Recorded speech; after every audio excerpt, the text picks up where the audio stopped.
What is up sa inyo mga tiko? So for today's video is all about inspiration and motivation lang tayo mga katiko ngayon, no? So na-miss nyo ba ako mga katiko? I'm sure na-miss nyo ako at na-miss ko rin kayo mga katiko. Kaya balik na tayo sa voice over ngayon mga katiko. Let's go! At kwento ko lang pala sa inyo yung mga naranasan ko mula first year hanggang ngayon third year na ako mga katiko. Hindi ko talaga ma-explain sa sarili ko talaga na nakaya ko kahit ako lang, no. Pero hindi lang ako yung nandyan. Siyempre nalalayan din tayo ng itaas. Binigyan niya tayo ng mga taong tumulong sa atin at kaya gusto ko magpasalamat sa mga taong tumulong sa akin. Mahal na mahal ko kayo. Hindi ko kayo maisa-isa pero maraming salamat talaga sa inyo mga katiko.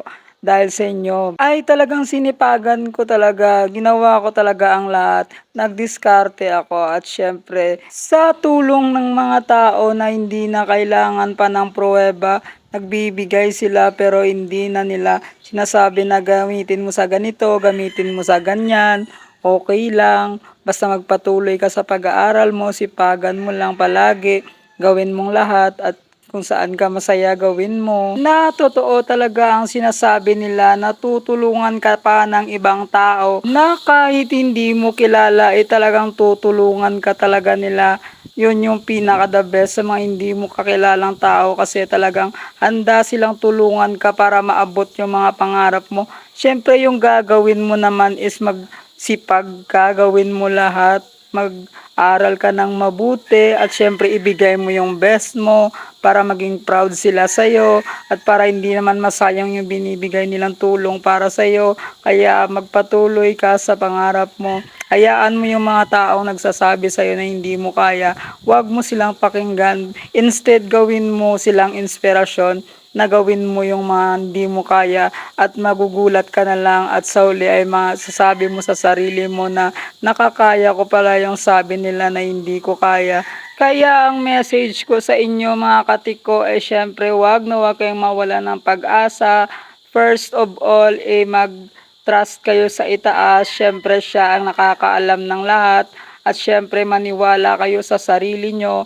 At syempre pag may mga magulang pa kayo, di malin nyo sila kasi nga pag wala na kayong mga magulang, sobrang hirap talaga yung mapapagdaanan nyo. So ako din gusto ko rin sana may mga magulang pero ayun, hindi talaga tayo pinalad na magpamagulang kaya kailangan nating magsipag at syempre kailangan nating magpatuloy. Hindi dapat nila makita na tayo nanghihina. Kailangan natin na ipakita sa iba kahit na ganito tayo, may magagawa rin natin yung magagawa ng mga normal na tao.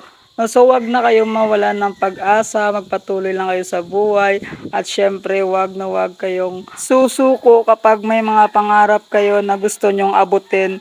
Magpatuloy lang kayo at syempre manalangin sa itaas. Yun yung pinaka inuulit-ulit ko sa inyo mga tiko na maging matapang, maging mapursige, maging madiskarte at syempre mapagmahal sa kapwa.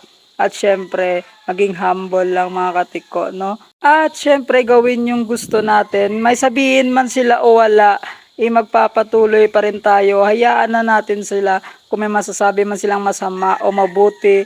Gawin lang natin silang inspirasyon na maging matapang sa bawat araw na dumadaan, na maging masipag at syempre magpakumbaba. At may takot sa Diyos kasi nga doon tayo kumukuha ng lakas ng loob kung bakit tayo nagpapatuloy sa mundong ito.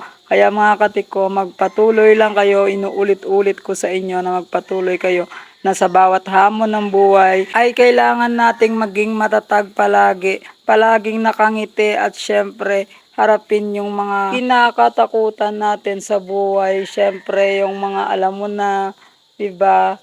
No, so kailangan talaga nating magpatuloy sa buhay. So ulitin ko na naman. At I hope sana naman motivate kayo na magpatuloy na kahit anumang hirap ang inyong ma-encounter, hindi kayo susuko mga katiko, no? So magpatuloy lang kayo sa buhay kahit mahirap, kayanin nyo. Kasi nga kung nakaya ko, mas makakaya nyo mga katiko. So thank you so much sa panonood. Bye-bye!